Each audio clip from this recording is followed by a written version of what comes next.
Hey, it's Mike from Mac Digital Media, and I have another tutorial for you. In this case, this one is geared a little bit more towards professional editors that have, professional level quality tools at their disposal. Of course, the average Joe person could still benefit from this video because it's it's something that happens to everybody. It happens, whether you're a pro that happens to be shooting on your iPhone, or just an everyday person shooting on your iPhone. Maybe it's a concert, or maybe it's your friend's event, or something like that. So there is a very quick way to deal with this problem, and that is video that comes in that you intend to be horizontal, but it comes in vertically. And that is like an example of this, my buddy's Phantom 4K.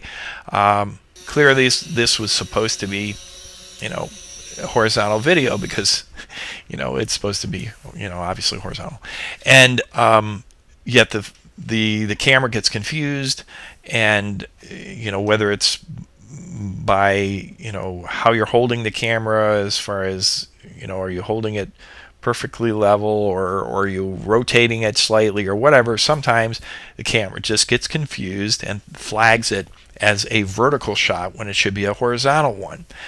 So clearly you have to deal with this. Now in the case of the editing system, you could just very easily bring it in the editor, and in the image manipulation capabilities, the DVE capabilities, you just rotate the image, in this case 90 degrees counterclockwise, and boom, you're done. You just keep moving.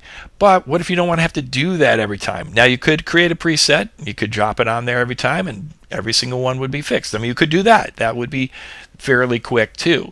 But say you wanted to do these things, maybe you wanted to fix it ahead of time without being in the editor, because maybe you had to, say, send the videos, send the clips out to somebody for review, for them to check through them, or you're just sending them to your buddy, and you want to make sure they're correct.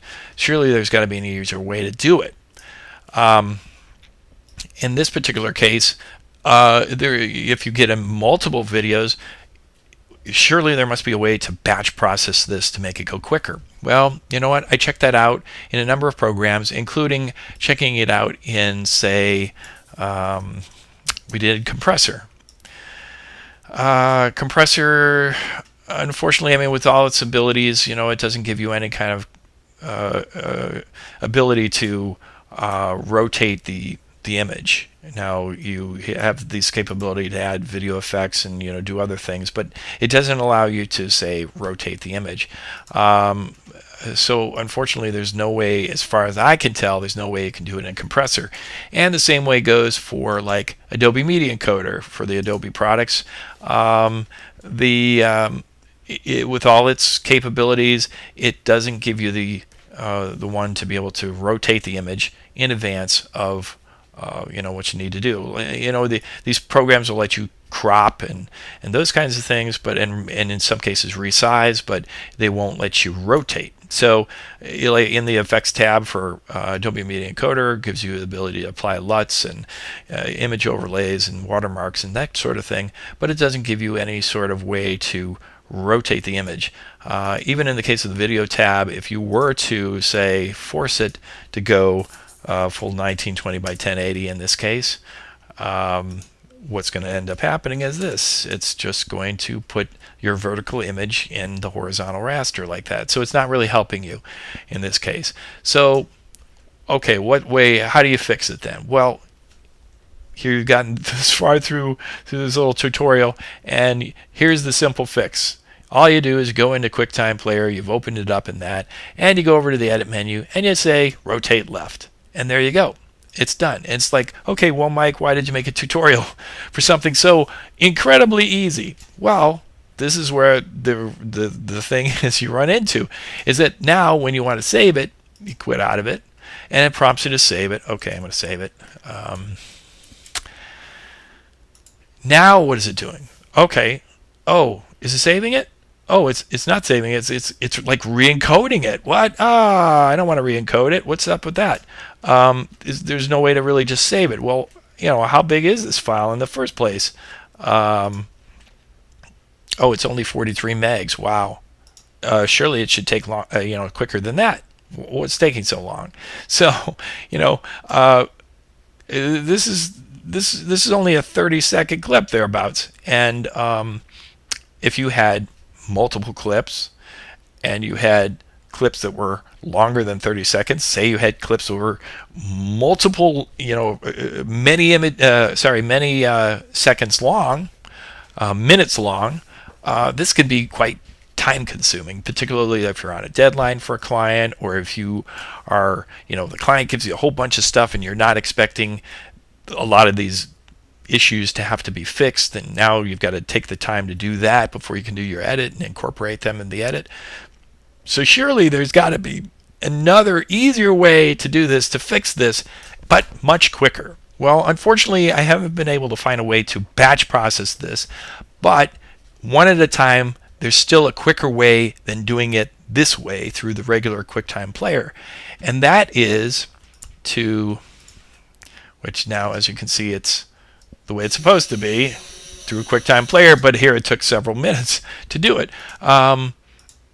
So if we open this up again, this time if you open it up in QuickTime Player 7, which is QuickTime Pro, which many editors still have. I mean, if you were rather working in the original Final Cut Pro, and or if you you could also get this as a standalone product way back when. I don't know if you can still get it. You might be able to still get it, but probably not, because they've converted over to the new QuickTime. But if you can, or if anyway, what you want to do, it's super simple here. You get into the window and the movie properties inspector here. You go over to the video track and you go to the visual settings tab, like you have all these tabs. You go to the visual settings tab, and here you go. You have the ability to flip-flop, that kind of thing, but you have the ability to very simply rotate the image. It's like super simple. Well, what makes this different from the other QuickTime version that I already have, that's already into the system in my OS? Well, this is where it makes it super simple, and that is, we want to go ahead and save this, and we're going to save it as just, and it's going to make it a self-contained movie, and oh, look at that. Wow, hey, it's done already. That was super simple. It was like a millisecond or something. So it's already done. And there you go. And now when I open it up again, it will be that way again. They're both that way. Okay, they both work that way. So there you go. It's like you can very easily change it if you have QuickTime 7, QuickTime Pro, and it makes it super simple to do it. I mean, you might be able to somehow automate this process, but it's just really simple. And this is the way you can save a lot of time. And I hope you enjoyed this tutorial. I'll try to do some more tutorials, and hopefully I can make them shorter. But anyway, this is Mike from Mac Digital Media, and I hope you enjoyed this tutorial. If you have any questions, please let me know. You can always contact me at mike@macdigitalmedia.com. That's M-A-K digitalmedia.com.